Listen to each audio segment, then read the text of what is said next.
বন্ধুরা, আজকের আমি তোমাদের কাঁচা আমের টক ঝাল আচার করে দেখাবো। তো 4 কেজি মতন আম কেটে শুকিয়ে নিয়েছি একদিন। 2 কেজি চিনি নিয়ে নিয়েছি। সর্ষের তেল নেব, এর থেকে প্রায় 200-300 গ্রাম সর্ষের তেল, 300 গ্রাম সর্ষের তেল নেব। লবণ নেব, শুকনো লঙ্কা নেব ফোড়ন দেওয়ার জন্যে, আর 4-5টা শুকনো লঙ্কা ঝাল ঝাল, আর 25 গ্রাম মতন জিরে, 25 গ্রাম মতন পানমৌরি এই যে ভেজে গুঁড়ো করে নিয়েছি শুকনো লঙ্কা দিয়ে। এটা আচার হয়ে গেলে লাস্টে দেব। তো আমি আচার করতে থাকি, তোমরা দেখতে থাকো। বন্ধুরা, সর্ষের তেল দিয়ে দিয়েছি 250 গ্রাম মতন। তেল গরম হয়ে গেছে, দিয়ে দিয়েছি 2-4 দানা জিরে আর 8-10টা শুকনো লঙ্কা ফোড়ন দিয়েছি। তো তোমরা দেখতে থাকো, আচার বানাচ্ছি, টক ঝাল মিষ্টি আচার। তো বন্ধুরা, তেল গরম হয়ে গেছে, শুকনো লঙ্কা ভাজা হয়ে গেছে, আম দিয়ে দিলাম। কড়াই একদম ভরে গেছে, নাড়ানো যাচ্ছে না। 4 কেজি আম আর এইটুকু কড়াই, দেখো নাড়াচ্ছি তো নাড়ানো যাচ্ছে না ঠিক মতন। ঠিক আছে, দেখেছো বন্ধুরা, নাড়াতে নাড়াতে কমে গেল। 4 কেজি আম কড়াইতে একদম উঁচু উঁচু হয়ে গেছিলো, নাড়াতে নাড়াতে কমে গেল। 4 কেজি আমে কমসে কম 2 কেজি চিনি তো লাগবে। ঝাল টক মিষ্টি সব রকম থাকবে। টক টক আম, ছোট ছোট যে আমগুলো এরকম ছোট ছোট করে 4 টুকরো করে করেছি, দিয়ে রোদে শুকিয়ে নিয়েছি। তোমরাও এরকম আচার কালেক্ট করে রাখতে পারো বানিয়ে, কমসে কম 1 বছর তো থাকবে। আমার আগের বছরের এখনও আচার আছে, তোমাদের দেখাচ্ছি, দাঁড়াও। গেল বছরের আচার এখনও রয়েছে। এই যে 5-6 কেজি আমের বানিয়ে রেখেছিলাম, এই আমেরই আচার টক ঝাল মিষ্টি।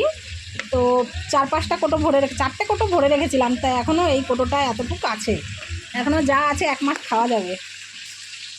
এরকম বানিয়ে রেখে দিলে না, বর্ষাকালে বা অসুবিধার সুবিধায় কিছু রান্না করতে পারলে না, ভাতে শুধু ভাতে একটুখানি আচার দিয়েও জল দিয়ে খাওয়া যাবে। আমগুলো তেলের মধ্যে নাড়াতে নাড়াতে এত সুন্দর একটা গন্ধ বেরিয়েছে না, একদম খুশবু ছেড়ে দিয়েছে। নিজেরটা নিজেই বলছি, দেখো তেল দিয়ে করছি না, একটু অন্যরকম হয়ে গেছে, দেখেছো? কালারও অন্যরকম হয়ে গেছে। এরকম আচার বানিয়ে রাখলে না 1-1.5 বছর থেকেই যাবে, কিচ্ছু হবে না। মাঝে মধ্যে একটু রোদে দেবেন, বাস।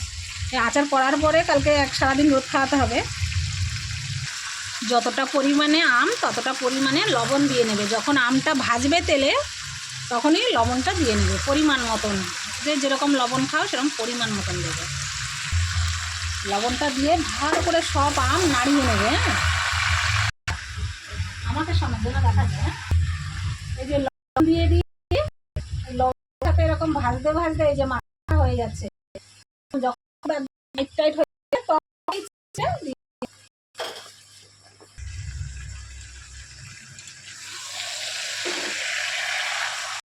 তো বন্ধুরা, আমি এক ভিডিও করছি আর এক আমটা নাড়াচ্ছি, এই জন্য তোমাদের ডাইরেক্ট দেখাতে পারছি। আমি পুশ করে করে ভিডিওটা বানাচ্ছি। এই যে আমটা মাখা মাখা হয়ে গেছে, এবার ওটা নাড়িয়ে এই চিনিটা দেবো। তোমরা দেখতে থাকো। চিনিটা দেওয়ার পরে আবার তোমাদের দেখাচ্ছি। তো এবার চিনিটা দিয়ে দিলাম বন্ধুরা। আমটা মাখা মাখা হয়ে গেছে, তোমাদের দেখালাম। এবারে চিনিটা দিয়ে দিলাম। চিনিটা সেটা পুরোটা নাড়তে হবে ভালো করে।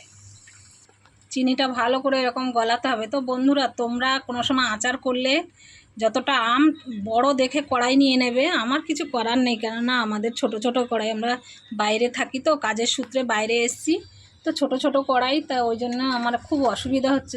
দেখতে পাচ্ছ বন্ধুরা, বড় কড়াই কার কাছে চাইতে যাব? এখানে বিদেশে আমরা থাকি, লোকের কাছে অত, আর আমরা বাজারের মধ্যে থাকি, এখানে তো কারোর আশেপাশে ঘরবাড়িও নেই, দূরে দূরে সব দোকানেই থাকে। এই জন্য এই দেখো ছোট হয়ে আছে কড়াটা। চিনি দেওয়ার পরে আমটা এই যে গলে গলে যাচ্ছে, মানে এবারে চিনির সাথে ভালো করে এটাকে নাড়িয়ে রাখতে হবে, আর একটু জ্বালাতে হবে, হালকা আঁচ দিতে হবে। চিনি দেওয়ার পরে জোরে জাল দিলে হবে না, হালকা জাল দিতে হবে। তো বন্ধুরা, অনেক সময় হয়ে গেল, এটা 2 পার্টে এই ভিডিওটা দেব, তো এটা রাখছি।